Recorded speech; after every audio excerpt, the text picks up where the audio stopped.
আসসালামু আলাইকুম। আমি ছোট সংসার চ্যানেল থেকে আয়শা আফরিন বলছি। আশা করি আল্লাহর অশেষ রহমতে আপনারা সবাই ভালো আছেন। আলহামদুলিল্লাহ, আমরাও ভালো আছি। নতুন আরেকটি ব্লগ নিয়ে চলে আসলাম। তো আশা করি ভিডিওটা আপনাদের কাছে একটু হলেও ভালো লাগবে। আর আজকের আকাশটা কত সুন্দর, একদম নিট অ্যান্ড ক্লিন। তো আসলে খুব ভালো লাগে। আর আমার কাছে এরকম পরিবেশ অনেক অনেক ভালো লাগে। আর আমি তো এমনিতেই প্রকৃতি প্রেমী মানুষ। তো যাই হোক, আজকে কিন্তু ভিডিওটা শুরু করলাম বিকেলবেলা থেকে। তো এখন আমি এই তো পিৎজা করব। তো এই জন্য ডোটা রেডি করে নিচ্ছি। আর পিৎজার ডো কীভাবে রেডি করতে হয় এটা কিন্তু আমরা সবাই জানি। তো সেই জন্য আর আপনাদের সাথে শেয়ার করলাম না। তো এখন আমি ঢেকে রাখবো 30 মিনিটের জন্য। তো 30 মিনিট পরে আবার ফিরে আসব। তো যাই হোক, এই তো চলে আসলাম 30 মিনিট পরে। তো দেখতেই পাচ্ছেন কি অবস্থা হয়েছে। তো এখন আমি ডোটা আর কি রেডি করে নিব। আর আমার মেয়ে দিকে তো ক্যাপসিকাম কাটতেছে। তোর ক্যাপসিকাম কাটতে খুব ভালো লাগে। আর তাছাড়াও ক্যাপসিকাম খেতে অনেক বেশি পছন্দ করে। কোনো কিছুতে ক্যাপসিকাম দিলে সেটাও অনেক পছন্দ করে খায়। তো এই জন্য বলতেছে আম্মু আমি কাটি, আর আমি আবার এদিকে রেডি করে নিব ডোটা।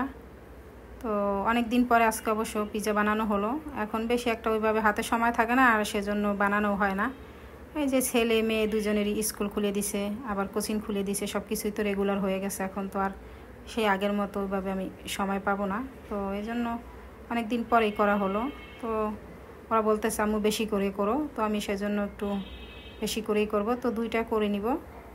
তো এদিকে আর হলো গিয়ে ক্যাপসিকাম কাটা হয়ে গেছে। এখন পেঁয়াজটা কেটে নিচ্ছে, আর আমিও পিৎজাটা রেডি করে নিচ্ছি।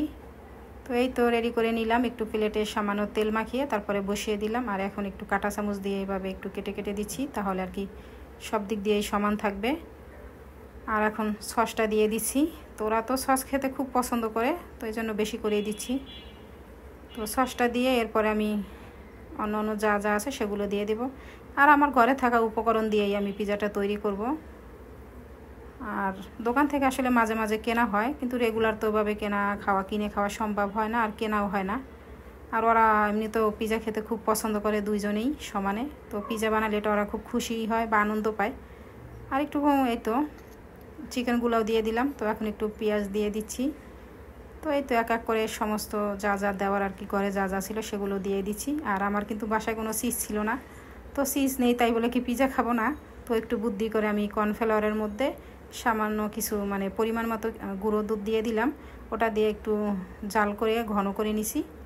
তো সেটাই আর কি দিয়ে দিলাম। তো এভাবেও পিৎজা খেতে কিন্তু অনেক ভালো লাগে। তো আপনাদেরকে বলবো, যাদের ঘরে হয়তো অনেক সময় চিজ থাকে না, তো সেই জন্য যে পিৎজা খাবো না সেটা তো আর হয় না। তো এই তো আমি দিয়ে দিলাম আর কি ওভেনে 10 মিনিট রাখবো এভাবে।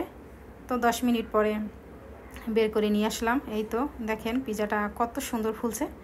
তবে আমি ভাবিও নি যে আসলে এতটা ফুলবে। তো মাশাল্লাহ, কালারটা অনেক সুন্দর, আর খেতেও কিন্তু অনেক মজা হয়েছে। আর এদিকে এই যে ওরা ওর মামার সাথে দুষ্টামি করতেছে পিৎজা খাওয়া নিয়ে। যাই হোক, এখন এই তো সকালবেলা এটা আমার ছেলের জন্য এই যে পাস্তা করে দিলাম স্কুলে টিফিনের জন্য।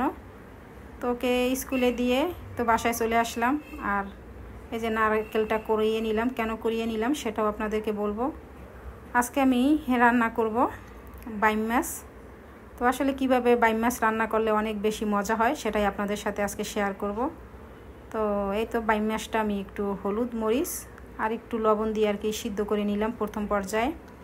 তো এরপরেই তো পাটায় শিলপাটায় একটু ছেঁচে কাঁটাটা বের করে মাছটা আলাদা করে রেখেছি। তো এই যে কাঁটাগুলো এভাবে আলাদা করে নিয়েছি।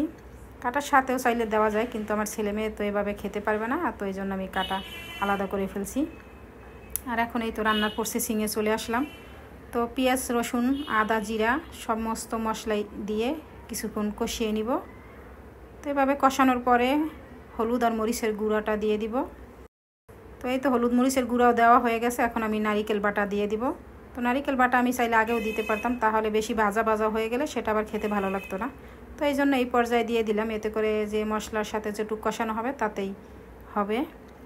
আর আমার ছেলে তো বাইম মাছ খেতে অনেক অনেক বেশি পছন্দ করে। তো বলে এটাকে আসলে মাছের ডাল। যাই হোক, এই তো এখন মাছটা আমি দিয়ে দিচ্ছি। এভাবে কিছুক্ষণ কষিয়ে তারপরে ঝোলের পানি অ্যাড করে দিব।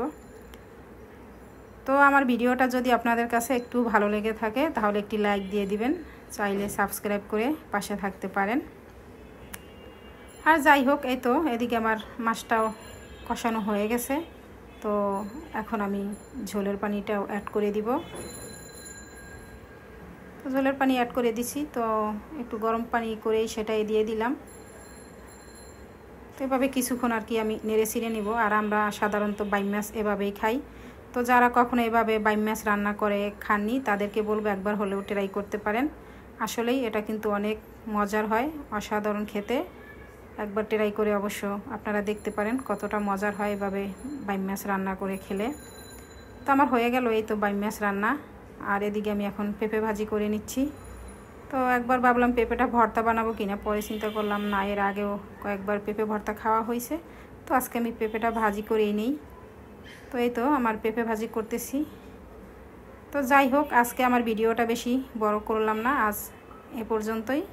আপনারা সবাই ভালো থাকবেন, সুস্থ থাকবেন, আমার জন্য দোয়া করবেন। আল্লাহ হাফেজ।